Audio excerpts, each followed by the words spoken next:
Excellent. Okay, thank you very much, Asif bhai. Thank you. Thank you. Go ahead. Okay, I'm going to formally welcome Mr. David Kong. It's a big honor, really, Mr. Kong. It's a big honor for us to be with you.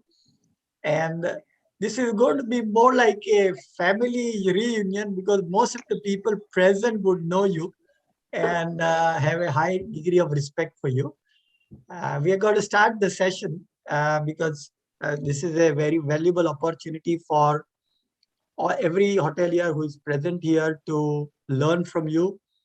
And your job in this current COVID situation is not only of a CEO, but also someone who is a motivator and inspirer because of a situation which is very negative at times for hoteliers. I'm going to ask you the first question, David. I want to thank you for your time and thank you for joining. The first thing I want to start with is what do you think is the current state of travel and hotel industry, the current situation? Yeah, no, first of all, thank you. I appreciate you having me, and it's wonderful to connect with everyone virtually. I've missed seeing all of you. I haven't seen you since the pandemic, so this is wonderful. I'm so delighted with this opportunity. In terms of what we're seeing with the recovery globally, let me start with the United States because there's absolutely no question that United States is leading the recovery. From the onslaught of a pandemic, I've always said that the vaccination would be the cornerstone of any recovery. The faster we get the vaccines out, the more efficacy it has, the more people adopt the vaccine, the faster we recover. And at this point, it's just wonderful to hear that half the country has been vaccinated already. So it's wonderful news. And certainly it reflects in the operating results. In many parts of the United States, we are seeing hotels reaching very close to their 2019 levels, and in some cases exceeding their 2019 levels. You have, for example, the state of Florida, you have the state of Arizona, and you have the coast along Oregon and Washington State that are all seeing tremendous recovery. Obviously, some of the urban locations are still hurting.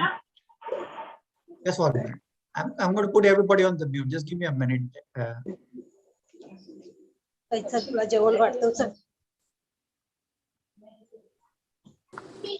Okay, go ahead. Sorry. 1 minute. I have to unmute you. David, can you unmute yourself, please? Yeah, please go ahead. Okay. No, as I was saying, obviously, some of the urban city centers are still challenged. Chicago, San Francisco, Los Angeles, New York City, they're not quite back yet. And a lot of that depends on the office reopening, which is the second part of what I would like to talk about. Certainly, there's been tremendous pent-up demand on the leisure side. People have been cooped up for a long time. They now want to go places and see people. And it's understandable that that huge pent-up demand is being unleashed right now. We're seeing tremendous uptick in reservation volume. In fact, Bestwestern.com is breaking records seemingly every single day. I mean, not just exceeding 2019 levels, but setting new records. So I feel really good about our summer leisure business. But at the same time, everyone has to be a little concerned about the fall, because what happened last year during the pandemic was we saw a pretty good uptake in business in the summer.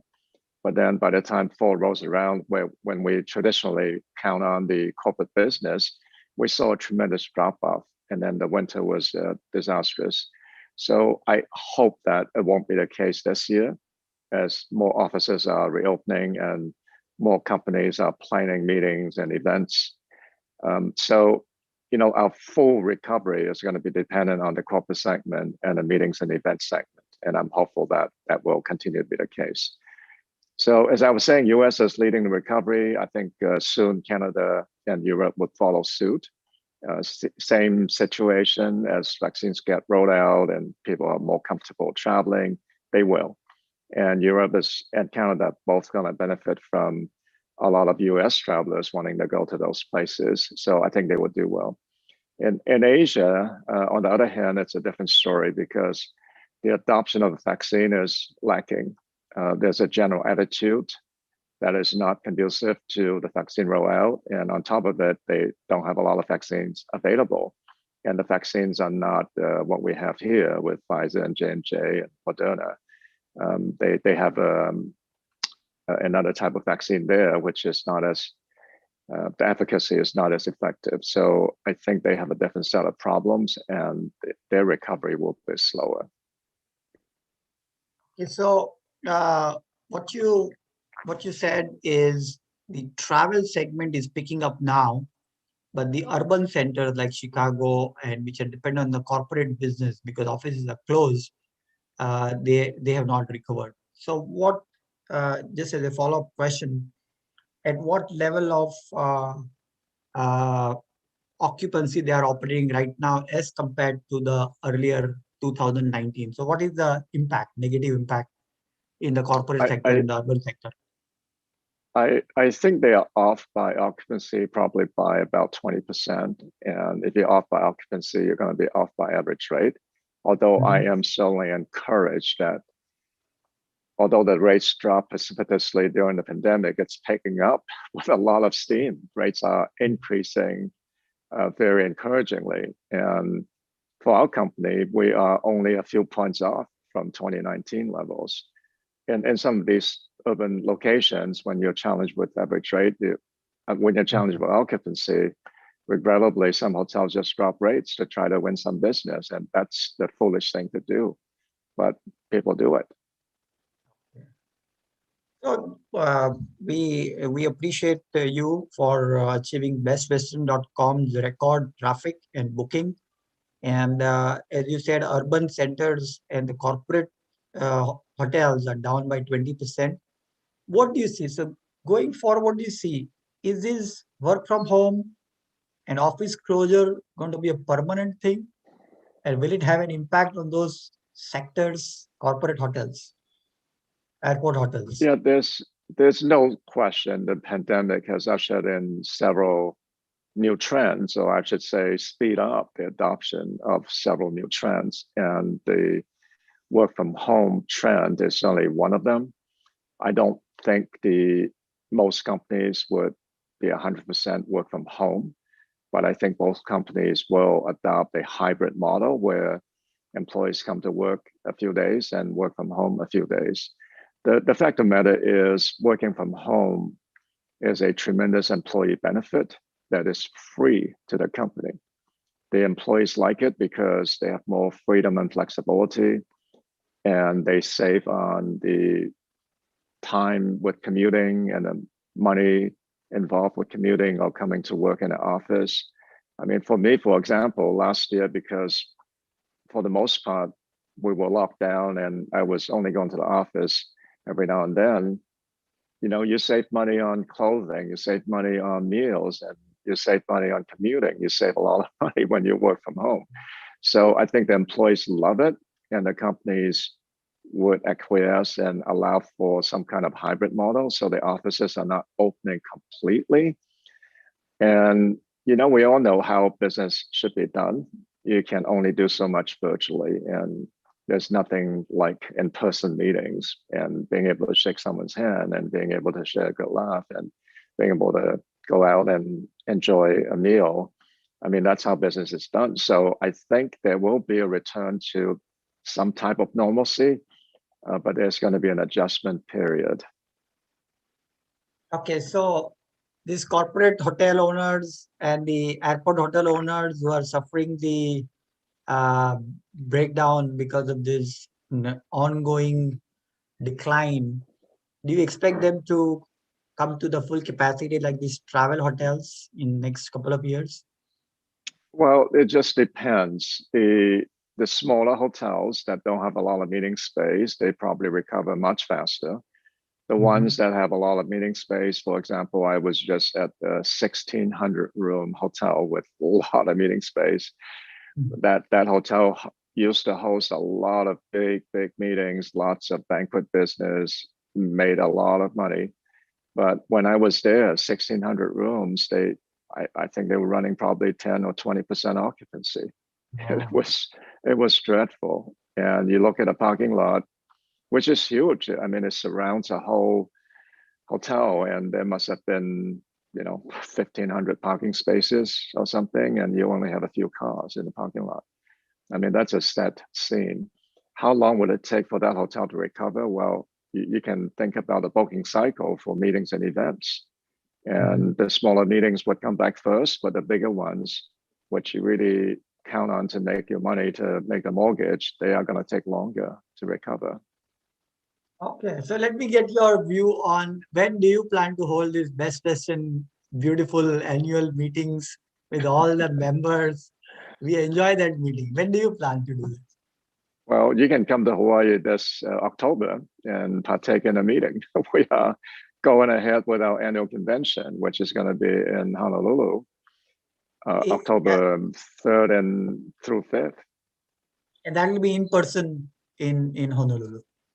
That will be in person. And I think by then, most people, if not all our members, would have gotten vaccinated and they would feel comfortable traveling. And by then, hopefully, the labor crisis would be over with the expiration of the additional unemployment insurance benefits. So it's not going to be as stressful as for them as now.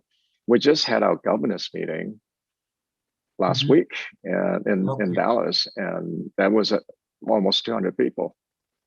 Okay. So when you feel comfortable of holding, I think 2,000 or 3,000 people would be there in your meeting in October. So it's a large meeting. If you feel comfortable and business leaders like yourself start feeling comfortable, I think that meeting space might also recover. Yeah, I don't think we would have the usual attendance. I think no doubt some people would be uncomfortable doing that, and Hawaii is a long ways to travel to. People on the East Coast, I mean, they'll take them 8-10 hours to go to Hawaii. So no doubt, I don't think, no doubt the attendance would be less than what we normally see, which makes the social distancing requirements a little easier to manage. But we will be following CDC guidelines very closely. And we'll be complying with state and local jurisdictions, laws, and guidelines. And so whatever the requirements are, we will be abiding by them 100%. Okay. I want to come to a very important question next. It's a very, very important question about, you said about the current state, which is travel segment is doing well, corporate segment, meeting segment is struggling, and the US is leading the recovery. And you also shared about the view of Japan, Europe, and Canada would now lead some of the recovery efforts. What do you see? Now, my next question is, what do you see as the future threats and opportunities for the US hotel owners? Specifically, our readers are the US hotel owners. What are the threats and opportunities in a 2 to 5 years time period? So 2021 to 2026, just lay a scenario for us. Yeah, barring any geopolitical or pandemic type of black swan events, just talking about things that are more or less within people's control. I think number one is the labor crisis. We had a labor shortage challenge even before the pandemic. And now the pandemic has created a crisis for us. And there are multiple reasons why we have this challenge. And I think this challenge will stay for a period of time, despite the unemployment being, just about 6% right now. The truth of the matter is, I think the industry hasn't done a good job in making it an attractive industry to work in. And we haven't really communicated the career opportunities. You take me, for example, I started out as a dishwasher and busboy and progressed up to be a waiter and worked my way up the ladder that way. And I'm where I am today because of that foundation, because I've done practically every job in the industry. So that type of good career progression hasn't been shared publicly.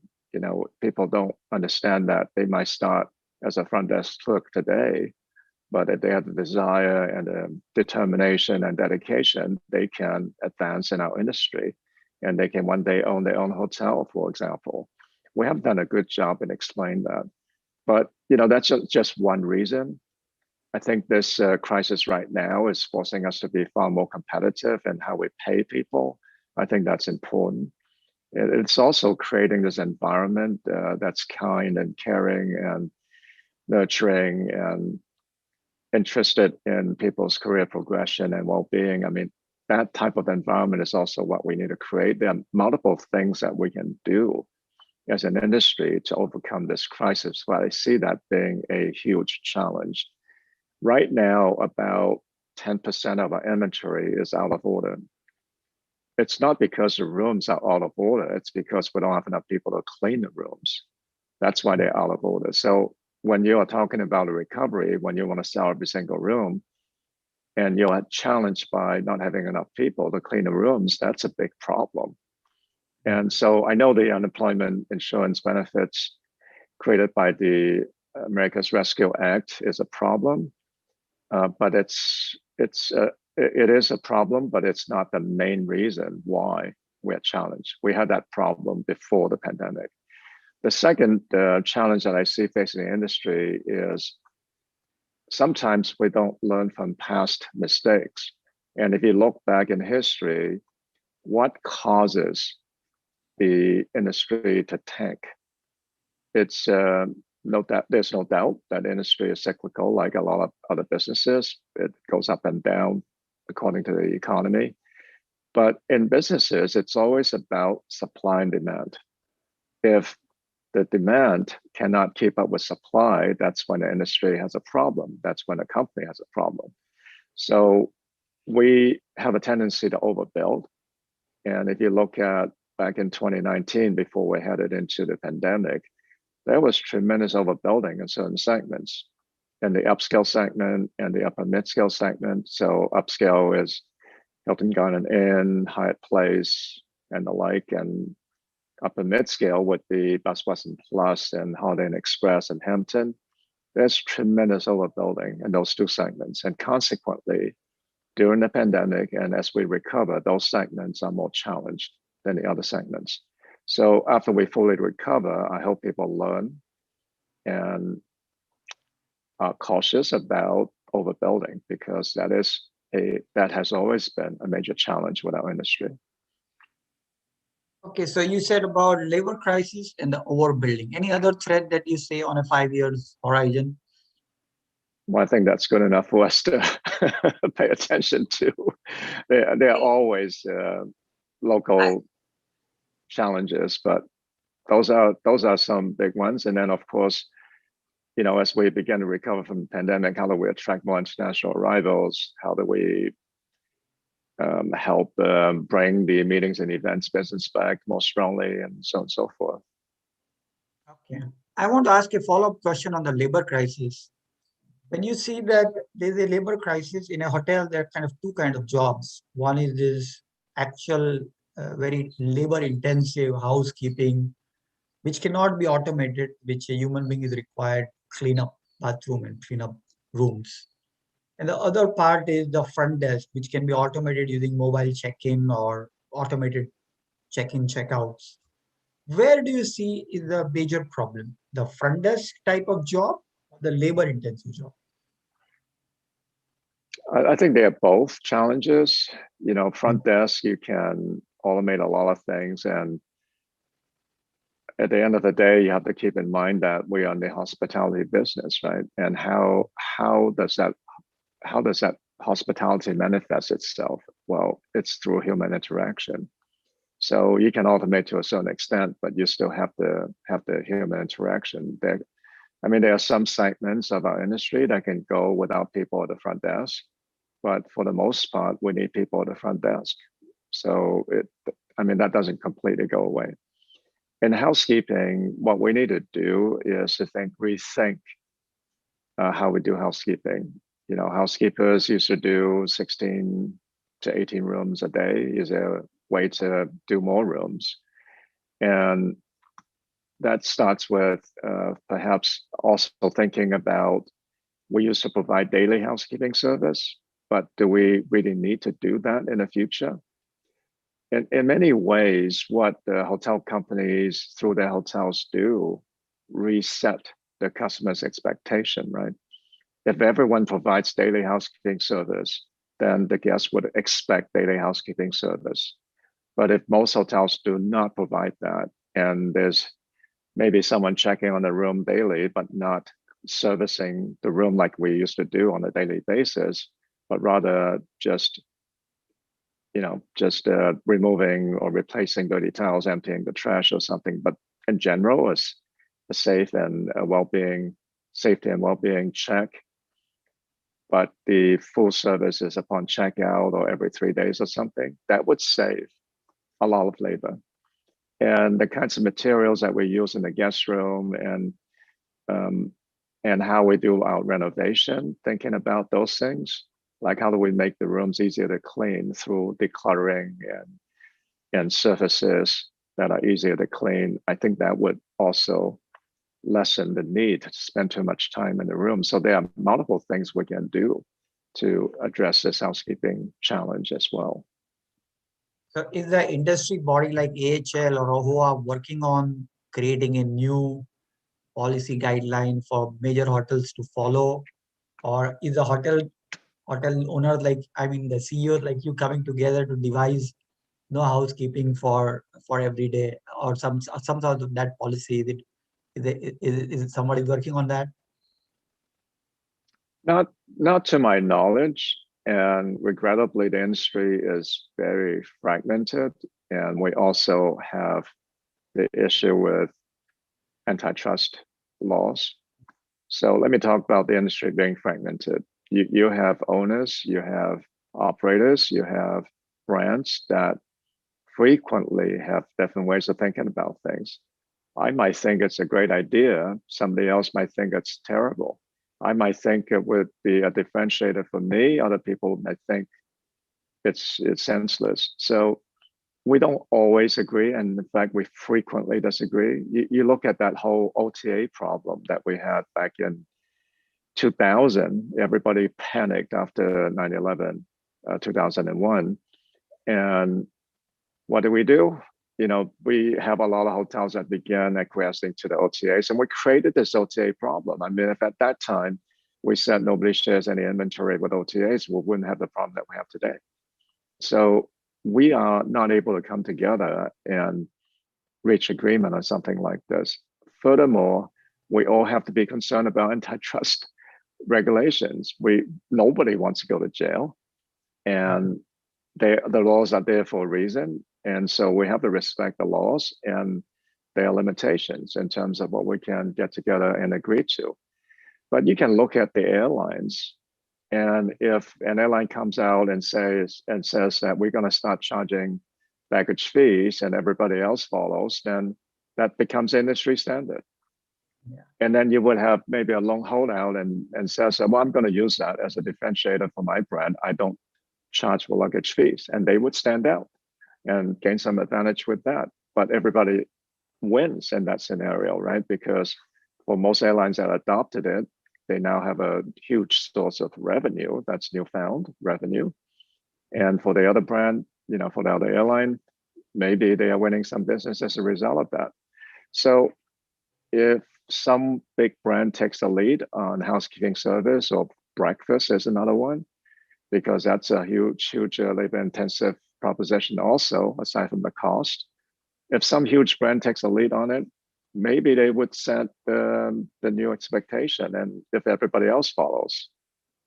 Yeah, that's really it's a wonderful idea that you shared. I think in Airbnb, they don't have daily housekeeping because they're staying in a house, or maybe they don't have the breakfast also. And there are a lot of people from hospitality industry or who leaders like Hasubai are here. They can also take the lead, at least implement it in independent hotels and see. It's a very valuable suggestion to deal with the labor crisis. The next question I want to ask David is an important question for the success of every hotel. There are members here in this Zoom call and YouTube who are not part of Best Western family, but they have independent choice, other hotels.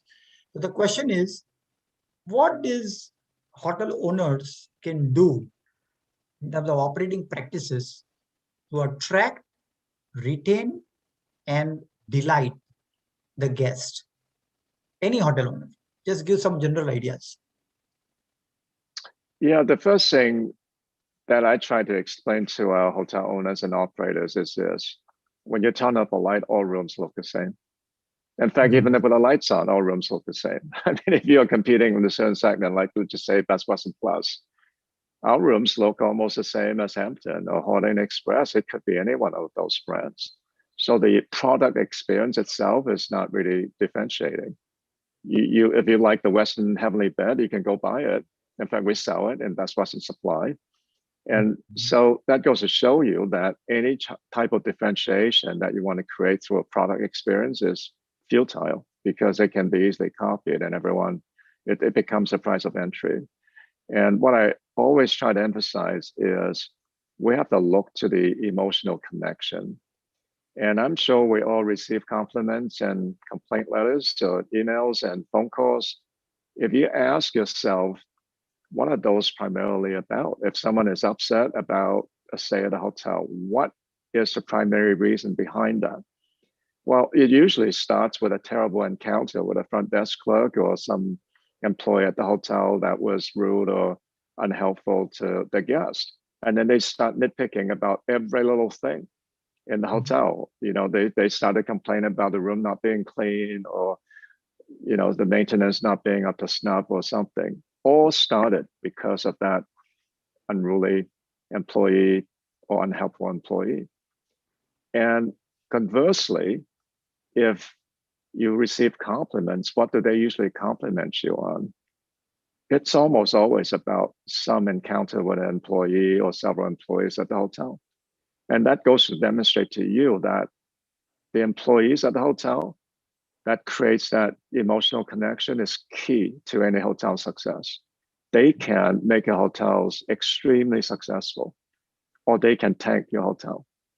If they're highly motivated, highly engaged, and you've trained them to be polite and helpful, you've given them the tools and resources to do their job well, they will perform. And as a corollary, you will be extremely successful. And the reverse is true.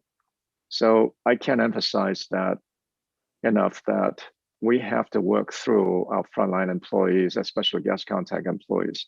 Now, you might think that your housekeepers almost never gets in contact with a guest. I would suggest you just about every single employee has the ability to interact with a guest at some point. I've actually done this at Hyatt many years ago, where we train our housekeepers to interact with a guest. Because the reality is, how many times have you walked by a housekeeper on your way to your room? It happens all the time, right? So what if the housekeeper was to stop and say, good morning, good afternoon, or just greet you with a smile?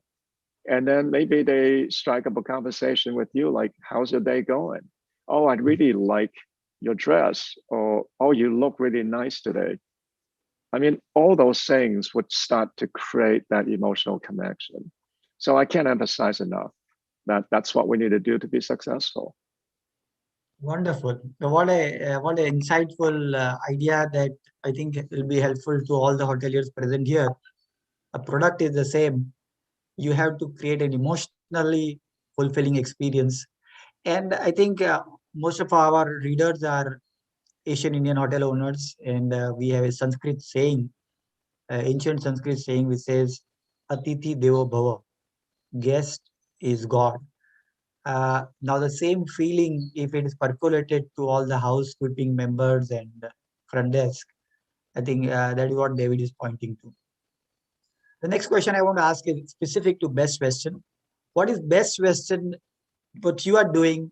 What are your operating practices for your hotels and members to attract, retain, and delight guests, specifically in these COVID times? Well, during these COVID times, obviously, we all have to change the way that we operate. if you think back to the onslaught of the pandemic, there was so much uncertainty, and you have to put yourself in the shoes of the guests that were staying with us and that will be staying at our hotels. You have to ask yourself, if you were a guest staying in your hotel, what would you be concerned about, and what would you be happy about? So obviously, during this pandemic times, the most important thing is the health and well-being of the environment. And right now, although CDC revised their guidelines and masks are no longer required for vaccinated people in most circumstances, the guests that are traveling to your hotel are still concerned about how clean the hotel is, and if it's safe to sleep on the bed and put their head on the pillow and touching the doorknobs and turning the thermostat on, or whatever interaction they might have in the guest room, as well as throughout the whole stay. So we can't be lax on those enhanced cleaning protocols. We were not the first brand to come up with an enhanced cleaning protocol when the pandemic first began. And it was because we recognized the importance of that. We knew that it was going to be the top of mind thing for our guests. And related to that is, of course, how we serve breakfast. And we were no longer able to serve our elaborate breakfast buffet, so we quickly pivoted to a grab and go type of breakfast arrangements for our brands. And we also provided guidelines because business was very soft, and we have to be concerned about the cost. We are not bringing in enough revenue. We have to really watch the cost. So we provided adjustments to the breakfast requirements. We also stopped all the property improvement plans. We stopped QA visits. We stopped a lot of things that could be stressful for our hotels and that would be counterproductive during the pandemic times. But as things begin to recover and resume some normalcy, we have to begin looking at what would delight the guest and what would distract the guest. And some of these quality assurance requirements or other brand standard requirements are going to be starting to roll back. We're going to start enforcing some of those again, where it makes sense, obviously. Because if the guest is paying good money to stay at a hotel, they're entitled to a clean room, a well-maintained room, and a good experience at a hotel. So, and if you think about the fact that with 5,000 hotels in our portfolio, if some guests have a horrible stay and they say, what do they say? They normally say, I'm never going to stay at the Bestwestern again. Well, that hurts everybody else, right? We are all in it together, and we're supposed to support one another and lift one another up during these difficult times. So we cannot have that. We cannot allow a hotel to create bad experiences where the guests would refuse to come back to our brand or stay in other hotels. It's not fair to them. So we are going to start enforcing some of our brand requirements. Well, of course, common sense is the key here. You know, there's still a lot of restrictions and there's still financial challenges, and we have to help our members recover. So aside from all that, obviously, we have to pay attention to revenue. We have to drive revenue to our hotels to help them recover. Okay. So your enhanced cleaning protocol and the grab and go ideas and whatever other ideas for COVID-19 that you implemented is definitely working, because you said Bestwestern is having a record booking. And you just mentioned that, you know, your portfolio has over 5,000 hotels. Can you share some examples of maybe, and you get feedback from all around the world, any couple of hotels which have implemented some ideas or actions that has really produced some breakthrough results? Well, there Basically, are a case couple study. ideas. Yeah, there are a couple ideas that I really loved when I first heard about them. One idea was because of we already talked about the labor crisis, and because of that extra federal unemployment insurance payment and the childcare credits and all that, a lot of people don't want to come to work. So we have to create an incentive for them. Instead of just raising the wage scale across the board, a lot of people, I mean, some of our hotels are actually doing a retention bonus that's payable in the middle of September. Why the middle of September? Well, it gets us over the hump of the busy summer months because we expect to be extremely busy, probably better than 2019. It gets us over the hump. Also, the federal unemployment insurance benefit, the extra $300 expires on the 7th of September. So you make the retention bonus payable on the 15th of September. You are able to hold on to the people through the busy summer period. And then as that extra benefit expires, you have a better chance of holding on to the people. And that's better than just raising everyone's wage across the board as we encounter this labor shortage problem. I thought it's a really good idea. Another idea that's really good is in our company, we're able to send pre-arrival messages, and we can include a message from the hotel. And the message would be, for example, we're looking forward to hosting a stay at a hotel tomorrow. The weather is beautiful, and we are very anxious to welcome you. But then you can also say, by the way, the check-in time is at 3 p.m. If you desire an earlier check-in, we can accommodate you for $10.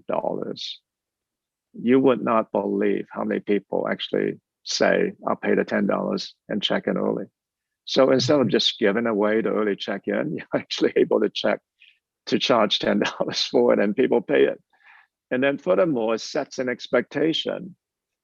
If your rooms are not ready to allow people to check in, you have set the expectation. You've told them it's 3 p.m. It's after 3 p.m., right? So they can't argue with you at the desk that I'm checking in and why is the room not ready?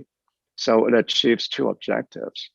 And I thought it's great. And the hotels that are doing it has claimed that they're making a lot of money for that. And the back end of that is also true on checkout, right? You can send a message and say checkout time is 11 a.m. or 12 noon or whatever. And if you desire later checkout, we can accommodate you. If you want to check out by 3 p.m., it's $10. If you want to check out by 6 p.m., it's $20, $30, whatever it is. And you are setting the expectation that we expect you to be out of the room by that time, or you would have to pay. And then some people do pay. So it becomes a new source of revenue. And you've also set the expectation in order to allow housekeepers to clean the room and allow the check-ins to go smoothly. So I thought those were two great ideas. Really, very, very valuable ideas. And I think all the hoteliers present here would like these practical ideas. September bonus, pay bonus on 15th of September. And $10 for early check-in and $10 for late checkout. Great idea. And you can use the technology to send the messages out. Does the Bestwestern provide a platform to send out the messages? Yes, it depends on the PMS system. And we do, for most PMS systems, we do have that capability. Okay. Okay, wonderful. This is a great ideas. And the one more question we have a few more, 2-3 more questions. And then if you have a couple of more minutes, then we'll open the floor to other members who might want to ask something. But I have only a couple of questions left. The one question I want to ask is, you said that some members are still in urban centers having a problem. So what is Bestwestern? How are you going to help those members who was struggling to survive? Those experience the loss, but still struggling. How is Bestwestern going to help them? Yeah, it's a really good question, and I'm really proud of what we are able to do for our members during these very difficult times. Thankfully, we have been very frugal. Our company is not for profit, and therefore it's important, and it's a membership association. Therefore, it's always important to put our membership's interests first. And the way that I look at things is, we know our members work hard for their money. So if they pay us through their fees or assessments, it's money that's theirs. And if we're going to spend that money, we need to get a big bang for that dollar, make sure that we have a good return and we are able to spend that money responsibly and also generate real benefits. And therefore, we tend to be very frugal. And during my tenure as the CEO of this organization, we've been able to save up some money. And we entered 2020 with the strongest balance sheet in our company's history. We had a pretty good cash reserve.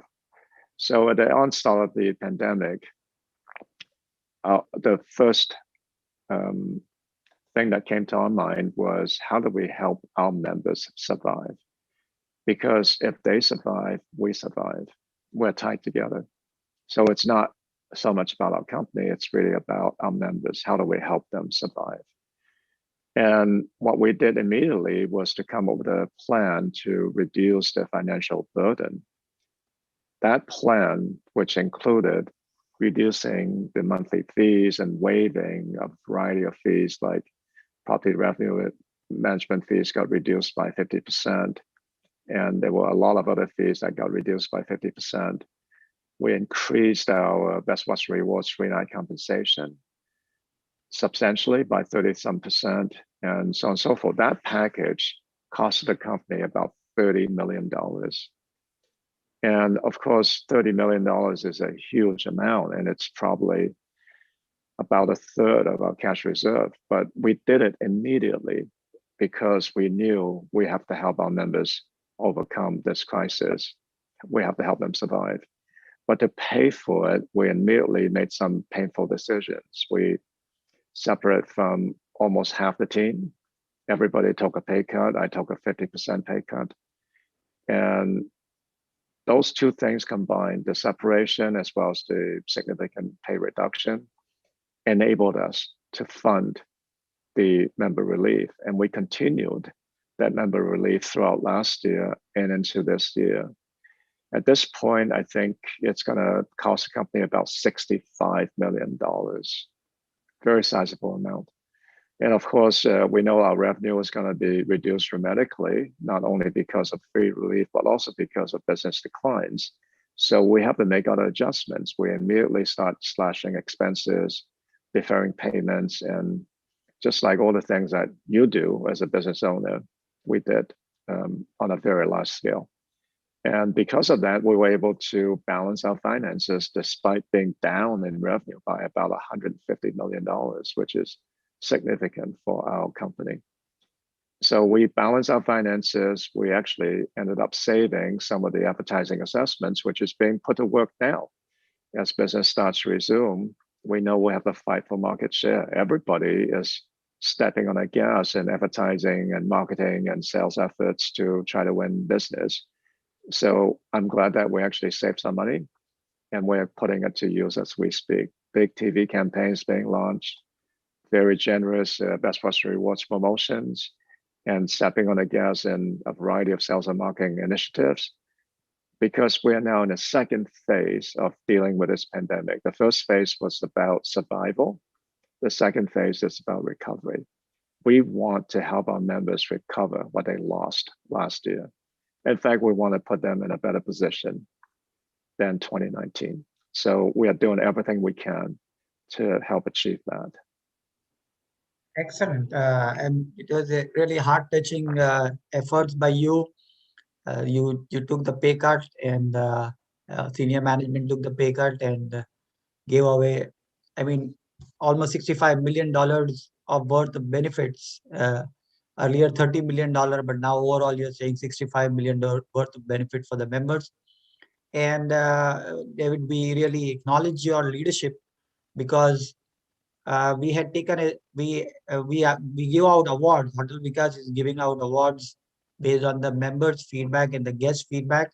And this year, your brand has qualified for our award, which we will, hopefully you're coming for AHOA, so we will present you there at that event.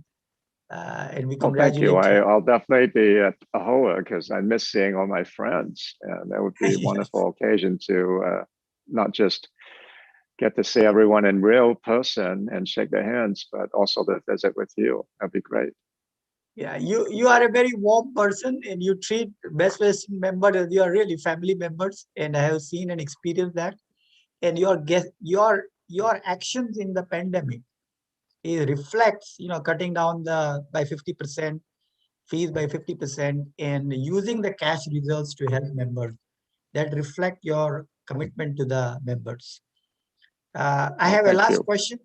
Yeah, thank you very much, David, for that. And I have a last question. After that, if you have 5 minutes, we will ask others to ask. The last question is, uh, what are you doing from a long-term strategic point of view in technology and innovation? How would you ensure that Best Western continues to lead in terms of IoT, AI, VR, AR? What new technologies you're planning to implement?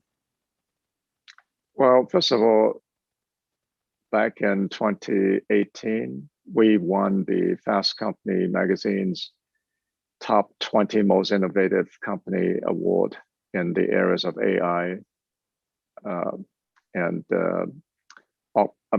VR, virtual reality, and augmented reality, AR.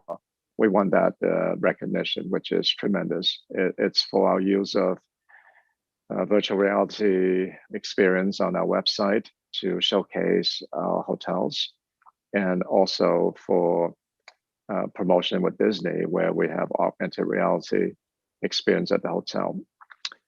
I'm proud of that, and we will continue to do that. In the areas of technology, I think one big trend that had been sped up tremendously through the pandemic was mobile technology. Our mobile bookings were up 30-some% last year. During the pandemic year, was up 30-some%. And if you think about what we all did during the pandemic, we downloaded restaurant apps, and because we couldn't go to restaurants, and if we wanted to have a takeout meal, we downloaded the app, and within a matter of seconds, we could order our meal, we could make payment, and then we just show up at the restaurant, the food be ready for us. And I mean, it was just so easy, right? But that has set the new customer expectation. That's what people want when they start booking hotel rooms, whether it's through our app or through our mobile site or through our website. So we are spending a significant amount of money in building out our mobile capabilities. And also, you've heard everyone is moving their infrastructure to the cloud. We're certainly doing that with Amazon Web Services, and they have been just tremendous partners, and we've been so impressed with them. By moving everything to the cloud has also ushered in new opportunities, because now we're able to use Amazon Web Services, machine learning and AI capabilities, artificial intelligence capabilities.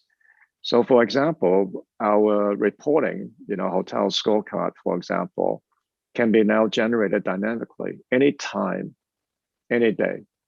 A hotel can go to the portal and run a report about the hotel. You can do that 10 times in a month, or you can do that once a month, or whatever you want. It's on demand. And another thing that we're going to be doing is to look at how we use AI and machine learning to create the next generation of revenue management system. Our revenue management system in the industry, for the most part, is built on a time series model, historical performance. This is what happened the last 3 years. This is how we create a forecast, and this is what we expect, and this is how we set rates. But look at how much things changed during the pandemic. We went from a 7-day booking window to a 1-day booking window all of a sudden, and now it's changing back. The mix of business changed dramatically. The bookings by our rate plans and rate codes all fluctuated, gyrated tremendously. There's no time series model that can do a good job with revenue management in that kind of environment. So you have to look at probability statistics, and you have to look at machine learning, artificial intelligence to help create the next generation of revenue management system that can adapt to the environment very, very quickly. So, that's another example of using AI and machine learning. Another one would be the chatbot that's AI empowered. we spend it, I mean, this goes to the labor crisis. We have a hard time finding people to work in our call center, and people call in sometimes with just very routine, mundane questions. And if you can use AI chatbot to handle those calls, why not? Right. So definitely an opportunity to use technology to help address a challenge that we have. Okay, wonderful. Thank you very much for sharing. And you are a technology pro and innovative leader. I'm sure you will implement ideas that will continue to create a greater experience better experience for guests. As you know, I own a software company and we have created a chatbot which is being used. We've got a team of 17 people. I live now in Tampa, Florida, and 17 people here. So we've created a chatbot, askterry.com, which is used and appreciated by members. I have one last follow-up question. I just remembered that. I am a yoga teacher, and I saw that some hotels are now offering, online yoga classes. So the guests, they cannot go to the gym, but they offer a classes on Zoom. Now, has Best Western thought about, offering some sort of a centralized event or a program for all guests all across US, some events or games or cocktail or yoga? Have you thought about that? I love that idea. I absolutely love that idea. I'm just thinking to myself, during the pandemic, I'm not able to go to the gym. So I've taken online classes and I love it. It's actually helped me keep in shape, and it's easy, it's on demand, and it's perfect for our guest rooms. So I am going to look into it. Thank you. Okay, thank you so much. It was really an honor, really a big honor for us, and an experience of great joy to be with you.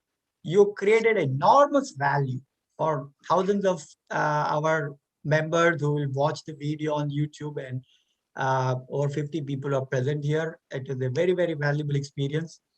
Uh, I will just ask anybody wants to ask anything, you can put it on chat or raise your hand, and depending on how many people are here, we will give a couple of opportunity.